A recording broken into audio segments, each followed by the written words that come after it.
Bon matin, bonjour et bienvenue à notre café ensemble. Je dis bon matin, mais quel que soit le moment de la journée où vous allez prendre ce café avec nous, c'est une joie que vous vous joigniez à nous, quel que soit le moment de la journée ou quel que soit l'endroit du Québec, de la francophonie, où vous voyez, où on vit ce moment ensemble. Je souhaite une bienvenue particulière à nos amis de On est ensemble. Quel privilège de vous compter avec nous maintenant et on vous encourage à envoyer ce lien à tous vos amis, que la famille puisse grandir autour de la parole de Dieu à tous les jours. J'avais annoncé qu'on était pour entrer dans le psaume 23 que nous allons faire, mais j'ai vraiment ressenti une urgence, une direction de la part du Seigneur d'enseigner dans les prochains podcasts. On va y prendre quelques jours sur la communion avec l'Esprit au milieu de la pandémie. C'est un enseignement que j'ai apporté à des pasteurs et leaders partout à travers, pas seulement la francophonie, mais j'ai le privilège d'apporter la parole à des leaders dans une cinquantaine de pays maintenant, plus de 50 000 leaders face à face, en personne, plus en ligne et tout ça. Mais j'ai vraiment ressenti le Seigneur mettre sur mon cœur, c'est pas seulement pour des leaders et pasteurs, c'est pour nous tous. Et de cette réflexion que pendant cette pandémie, lorsqu'on parle du Saint-Esprit, souvent pour certains segments du corps de Christ, des croyants, le Saint-Esprit, c'est l'expérience qui se résume et qui est limitée au salut. Je suis né de l'Esprit, alors que nous croyons que le Saint-Esprit est infiniment plus que cela. Ce n'est pas quelque chose seulement de ponctuel ou d'un événement d'une fois, comme le salut ou votre baptême d'eau, que c'est une communion que Dieu désire avoir avec nous. Et de l'autre côté, je réfléchissais à la pensée qu'il y a beaucoup de gens pour qui l'expérience ou vivre un moment avec le Saint-Esprit était reliée à aller à l'Église. C'est dans la louange à l'Église, c'est avec le peuple de Dieu à l'Église, c'est les dons spirituels à l'Église, c'est la prière ensemble à l'Église, la prédication sous l'onction à l'Église. Et là, on se retrouve depuis plusieurs semaines où on n'est pas rassemblés à l'Église ensemble. Est-ce qu'il y a encore cette dynamique, ce besoin de la communion de l'Esprit? Je crois plus que jamais. Je crois que nous avons besoin de cette communion avec le Saint-Esprit. Vous allez voir pourquoi on va découvrir ensemble un texte fabuleux de la parole de Dieu et trois principes tellement importants. Et c'est une question à se poser, comment, à travers cette pandémie, est-ce que j'ai pensé au Saint-Esprit? J'ai pensé à Dieu en tant que croyant, j'ai pensé à la compassion de Christ, Seigneur, accompagne-moi. Mais est-ce que j'ai pensé à l'Esprit de Dieu? Est-ce que j'ai prié? Est-ce que j'ai demandé? Comment on prie?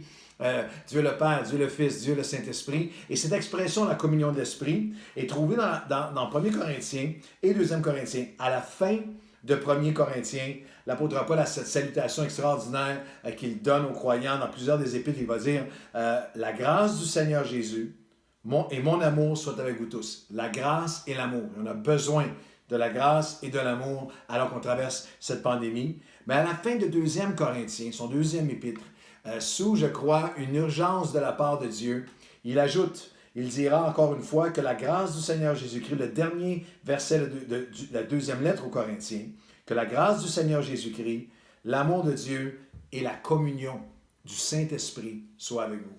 Le koinonia. Le mot koinonia en grec est utilisé dans un contexte de communion fraternelle. C'est un mot qui parle vraiment d'échange, de parler, d'écouter, de donner, de recevoir, de se rapprocher, d'avoir une relation, une communion fraternelle, comme nous sommes appelés à avoir ensemble au niveau humain. Mais ici, l'apôtre Paul nous amène dans une dimension extraordinaire et nous fait découvrir ou redécouvrir ou revenir à la réalité et à la vérité et au désir de Dieu, que Dieu désire non seulement que nous ayons une communion les uns avec les autres, que nous sommes capables d'avoir même pendant cette pandémie comme nous l'avons en ce moment, mais d'avoir aussi une communion avec Dieu le Père, une communion avec Dieu le Fils, mais une communion avec le Saint-Esprit. Vous dites, oui, mais moi j'ai été sauvé, né de l'Esprit, ou vous dites, j'ai été baptisé du Saint-Esprit à telle date, ou j'ai déjà été rempli du Saint-Esprit. Dans Actes des Apôtres, chapitre 2, le verset 1 et 2, ils sont tous ensemble, dans un même lieu, ils sont en prière, il vient du ciel un bruit comme celui d'un vent impétueux, et ils sont remplis du Saint-Esprit. Et l'évidence du Saint-Esprit sur eux est puissante. Dans Acte 2, l'apôtre Pierre se lève, il y a la prédication, il y a les milliers d'âmes qui sont sauvées, il y a la grâce de Dieu qui repose sur eux, la présence de Dieu, et vous avez dans Acte 2, Acte 3, la puissance, la proclamation des percées de Dieu. Mais chapitre 3, chapitre 4, il y a des problèmes, il y a une persécution, il y a des peines, il y a des peurs, il y a, en nos termes à nous, nous avons été remplis de l'Esprit, mais on traverse une pandémie. qui amène la peur, qui amène l'angoisse, qui amène une certaine... En ce moment, plusieurs m'écrivent, me parlent d'un essoufflement, d'une espèce d'usure, d'une espèce de combien de temps que ça va durer encore, combien de temps de confinement, combien de temps sans les enfants qui ne peuvent pas aller à l'école, avec les enfants qui ne peuvent pas aller à l'école, combien de temps avant que je puisse retravailler, qu'on puisse voir des gens. Ils ont été remplis dans Acte 2. Il y a cette pression qui vient dans le chapitre 3 et au chapitre 4, ils élevèrent la voix tous ensemble et le lieu où il fut assemblé tremblant et ils furent tous remplis du Saint-Esprit. Vous dites, oh non, mais ils ont été remplis dans Acte 2. Oui, ils ont été remplis dans Acte 2, mais ils avaient ce besoin, à travers leur communion avec Dieu, d'être remplis à nouveau. Et c'est ce que je crois que nous avons tous et toutes besoin au cœur de cette pandémie, de cette communion avec l'Esprit. Est-ce que, si vous êtes intéressé, je vous donne un devoir. Ça peut prendre quelques heures, peut-être 2 heures, mais vous pouvez le faire à coup de 10 minutes par jour. Je voudrais vous inviter à juste traverser les Actes des Apôtres et à voir tous les endroits. Vous arrêtez à tous les endroits où on parle de cette communion de l'Esprit de Dieu avec les croyants que Dieu désire avoir avec nous aujourd'hui. Dans les Actes des Apôtres, ils ont été remplis de l'Esprit.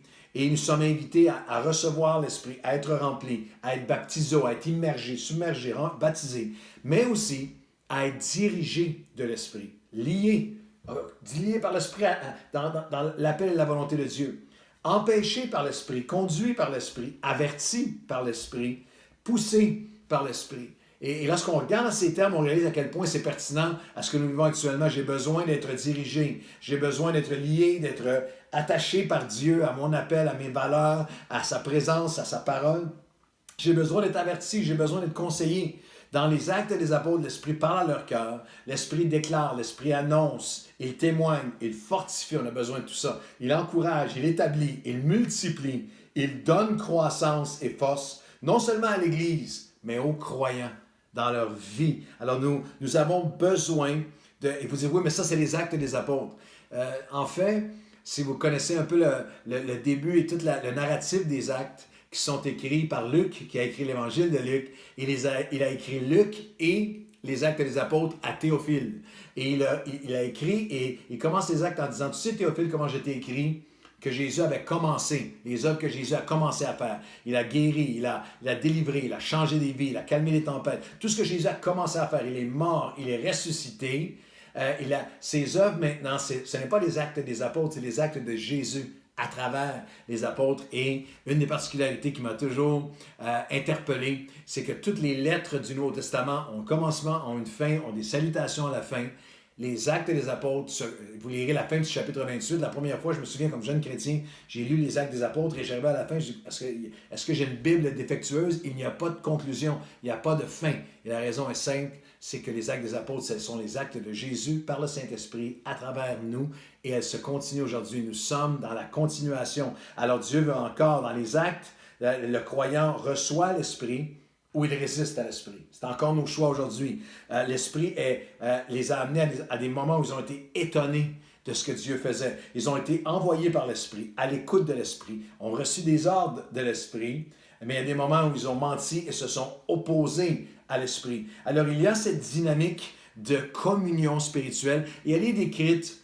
Non seulement est-ce que Paul en parle à la fin de ses 2 épîtres, mais il nous appelle à la communion de l'Esprit, mais il va nous donner une description, un portrait qu'on va étudier ensemble aujourd'hui. On commence aujourd'hui, mais dans 1 Corinthiens chapitre 2 et les versets, on va regarder au verset 9, aller jusqu'à 12 ou 13, vous avez une description qui est magnifique de ce que la communion avec le Saint-Esprit peut produire en nous, de ce que Dieu désire qu'elle produise en nous. Et vous avez 1 Corinthiens chapitre 1 et au verset 9, « Mais comme il est écrit, ce sont des choses que l'œil n'a pas vues, que l'oreille n'a pas entendues, que le cœur de l'homme... » Des choses qui ne sont pas montées à nos cœurs humainement.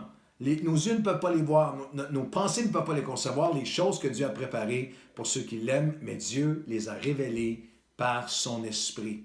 Il dira un peu plus tard, et nous en parlons, non pas avec nos discours de la sagesse humaine, mais avec les paroles, avec la communication que nous enseigne l'Esprit. Alors nous allons regarder ensemble, on continue demain, c'est mon teaser pour vous inviter à ne pas manquer demain, mais nous allons regarder ensemble dans les prochains cafés matinaux ensemble, nous allons voir que la communion de l'Esprit pour nous aujourd'hui, par la communion de l'Esprit, je peux connaître surnaturellement, je peux communiquer surnaturellement et je peux combattre, conquérir et confronter surnaturellement. Alors, je vous invite à aider l'autre demain, mais aujourd'hui, je ne vous laisse pas partir sans avoir prié avec vous. On va prier ensemble. Et Seigneur, nous te demandons te demandons de nous rapprocher de toi. Et aujourd'hui, nous ne sommes pas confrontés dans un sens négatif, mais nous sommes mis face à nous-mêmes. Et aujourd'hui, on s'arrête un instant pour dire, Dieu le Père, Dieu le Fils, Dieu le Saint-Esprit, j'ai besoin d'être plus en communion avec toi aujourd'hui. À travers cette pandémie, tu veux m'amener à une communion plus profonde avec toi, Esprit de Dieu. Tu es le consolateur, tu es celui qui convainc, tu es celui qui conduit. Et pourtant, peut-être que pendant toute cette pandémie jusqu'à maintenant, j'ai pensé à Dieu le Père, à Dieu le Fils, à Jésus. Mais est-ce que mon cœur a vraiment dit, Seigneur, j'ai besoin d'une plus grande... Ta grâce, oui. Ton amour, oui, tellement. Mais j'ai besoin de grandir, j'ai besoin de me rapprocher, j'ai besoin d'expérimenter une plus grande communion avec toi, Dieu le Père, Dieu le Fils et Dieu le Saint-Esprit. Et aujourd'hui, Seigneur, je viens à toi et aujourd'hui, j'entends ta parole qui me dit que mes yeux ne peuvent pas concevoir, mon cœur ne peut pas imaginer les choses que Dieu a préparées pour nous qui t'aimons et qui marchons avec toi. Alors nous te demandons, dans cette journée, aujourd'hui, nous voulons être plus en communion avec toi. Et toi qui parlais aux apôtres, qui parlais à leur cœur, les consolais, les dirigeais, les apaisais, les avertissais, les liais, les ramenais, les convainquais, les consolais, Esprit de Dieu, viens faire cette œuvre. Quel que soit notre besoin, rends-nous plus sensibles à toi. Et pendant la journée, à différents moments, de dire, Seigneur, Seigneur Dieu, Dieu le Père, Dieu le Fils, Dieu le Saint-Esprit, conduis-moi, dirige-moi aujourd'hui. Pneuma de Dieu, souffle de Dieu. L'Esprit, c'est le pneuma de Dieu. Souffle de Dieu, souffle sur moi aujourd'hui. Dans le nom de Jésus. Amen et Amen. Je vous défie, à quelques moments dans la journée, dans votre voiture, au travail, à l'auto, le dodo des enfants, à un moment vous arrêtez et dire, Saint-Esprit de Dieu, aujourd'hui, je vais être plus en communion avec toi. Viens souffler sur moi et on continue demain. Parce que par la communion de l'Esprit, je peux connaître surnaturellement. À demain et bonne journée.